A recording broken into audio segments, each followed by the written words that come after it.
السلام علیکم ورحمۃ اللہ وبرکاتہ۔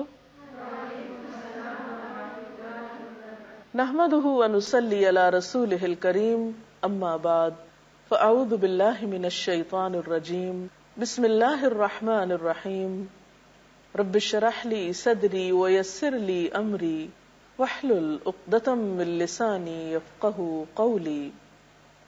ہماری آج کی گفتگو کا موضوع ہے روزہ اور تزکیہ نفس۔ تزکیہ نفس کیا چیز ہے؟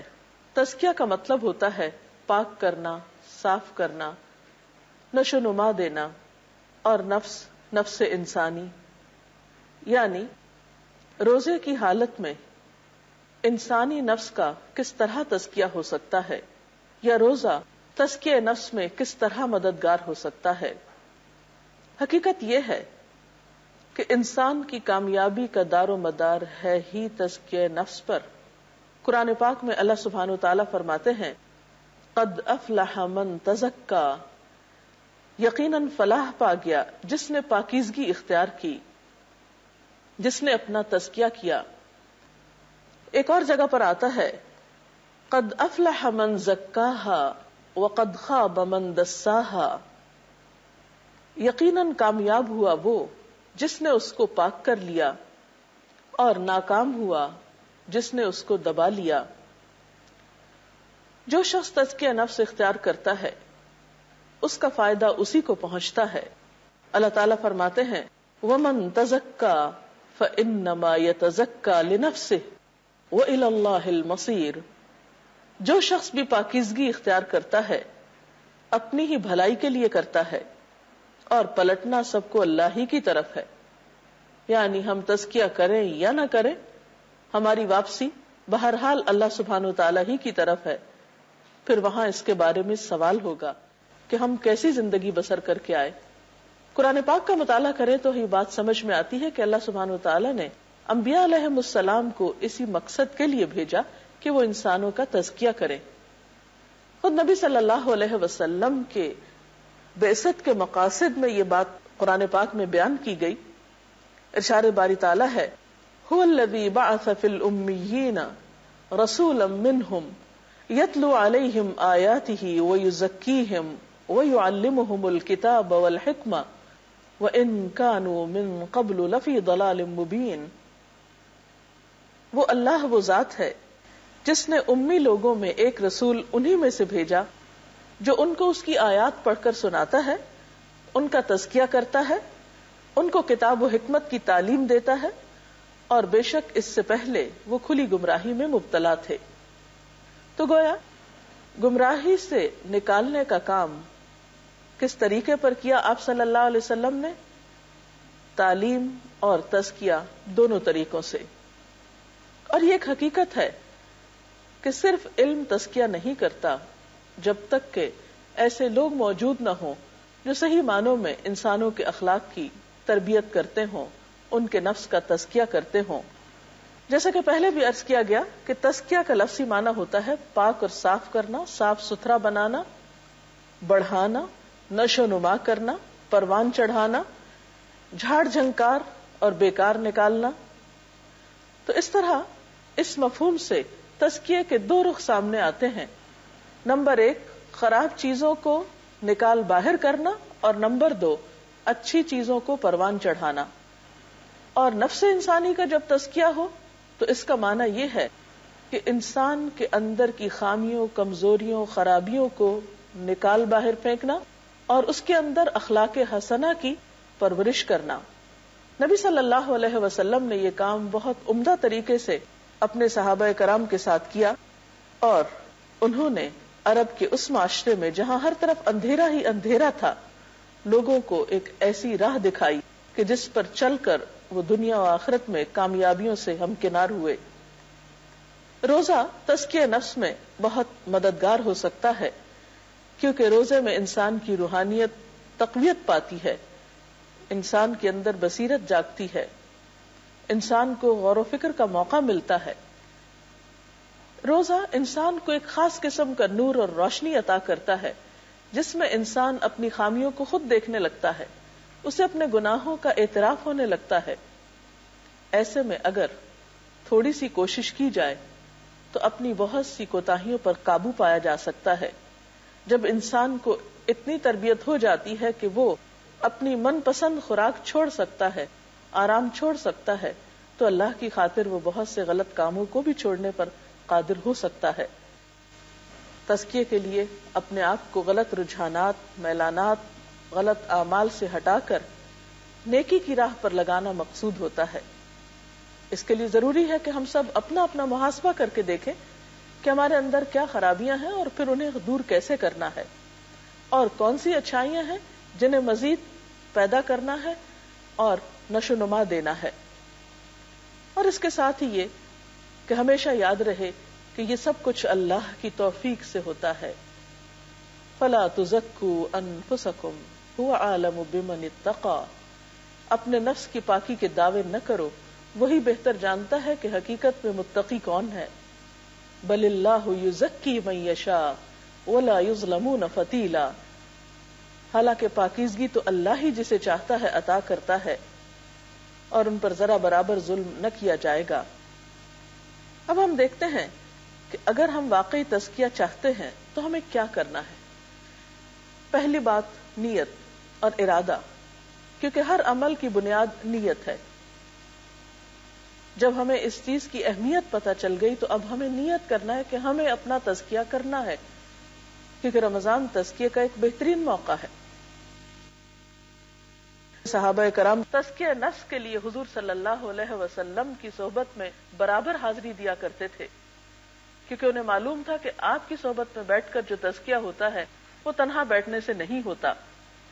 اور قرآن پاک میں ان کے بارے میں اللہ تعالیٰ فرماتے ہیں وَمَا يُدْرِيكَ لَعَلَّهُ يَزَّكَّى.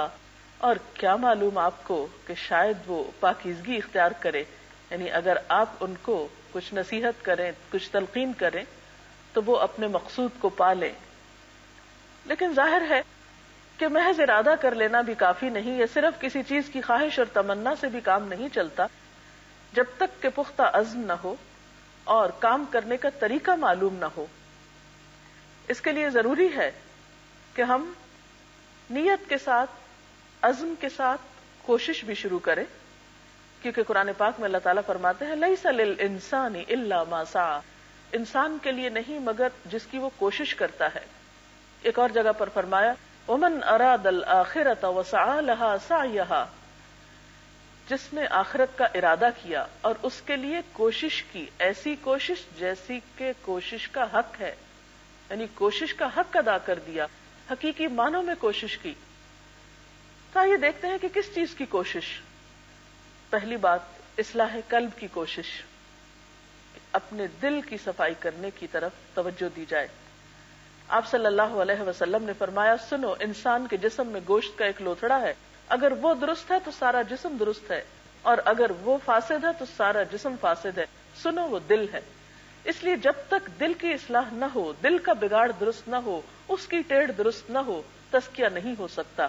اس لیے تزکیے کی ابتدا دل سے کی جائے گی. وہاں کی پاکیزگی کا سب سے پہلے سوچا جائے گا، اور دل خیالات کا، خواہشات کا منبع ہوتے ہیں. لہذا اپنی خواہشات کو اینالائز کرنا ہوگا، ان کو دیکھنا ہوگا کہ ہمارے دل میں کیا کچھ بسا ہوا ہے. پھر اسی طرح منفی رجحانات کو دیکھنا ہوگا کہ کہیں ہمارے اندر ایسے جذبات تو نہیں جو منفی رویے جنم دیتے ہوں. حسد، بغض، کبر، نفرت، ان تمام چیزوں سے دل کو صاف کرنا ہوگا. نبی صلی اللہ علیہ وسلم نے فرمایا حقیقت میں فلاح پائی اس شخص نے جس کے دل کو اللہ نے ایمان کے لیے خالص کر دیا اور جسے قلب سلیم عطا کیا. کیونکہ اگر دل کی گندگی دور ہوگی تو ہی ایمان کا نور وہاں پر سما سکے گا. ایک اور حدیث میں آتا ہے ان اللہ لا ينظر الى صورکم واموالکم ولکن ينظر الى قلوبکم واعمالکم. کہ اللہ تعالیٰ تمہاری صورتوں اور تمہارے مالوں کو نہیں دیکھتا، بلکہ وہ تمہارے دلوں اور تمہارے اعمال کو دیکھتا ہے. تو عمل سے پہلے بھی دل کو دیکھتا ہے کہ اندر کیا ہے. پھر اسی طرح دل کے اس صفائی کے ساتھ ساتھ اللہ تعالیٰ کے ساتھ گہرا تعلق قائم کرنے کی ضرورت ہے، اور اس میں ہر روز اپنا محاسبہ کرنے کی ضرورت ہے کہ انسان ہر روز رات کو سونے سے پہلے چند لمحات اپنے لیے ضرور نکالے اور یہ دیکھے کہ اس نے آج کون سا ایسا کام کیا ہے جس کے نتیجے میں اسے اللہ تعالیٰ کا قرب حاصل ہوا ہے، اللہ تعالیٰ کی محبت میں کیا اضافہ ہوا ہے، نیک کاموں کا کیا شوق بڑھا ہے، یا یہ کہ دل پر غفلت جیسی رمضان سے پہلے تھی ویسی ہی چھائی ہوئی ہے۔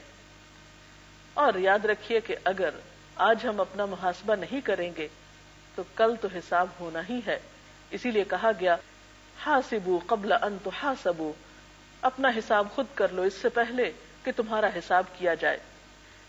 اسی طرح نیکی کے وہ تمام اعمال انسان کے لیے تزکیہ میں مددگار ہوتے ہیں جنہیں اللہ تعالیٰ نے فرض کے درجے میں رکھا ہے۔ فرائض کی ادائیگی کے علاوہ نفل کی ادائیگی بھی انسان کو اللہ تعالیٰ کا قرب عطا کرتی ہے اور برائیوں سے دور رہنے میں مددگار ہوتی، کیونکہ نفل انسان کی زندگی کا بہت سا وقت لے لیتے ہیں۔ جب انسان ان کی ادائیگی میں مشغول ہوتا ہے تو ایسے میں انسان کو بہت سی برائیوں سے بچنے کا موقع ملتا ہے۔ پھر اسی طرح دعا اس کام میں بہت مددگار ہوتی ہے۔ نبی صلی اللہ علیہ وسلم نے یہ دعا سکھائی، اللہم آت نفسی تقواہا وزکھہا انت خیر من زکاہا انت ولیہا ومولاہا، اے اللہ میرے نفس کو اس کی پرہیزگاری عطا کر اور اس کو پاک کر، یعنی اس کا تزکیہ کر دے، کیونکہ پیچھے آپ نے سنا کہ بل اللہ یزکی من یشاء، اللہ ہی جسے چاہتا ہے پاک کرتا ہے۔ تو حقیقت میں تزکیہ اس کی طرف سے عنایت ہوتا ہے، کوشش آپ کی لیکن عنایت اس کی۔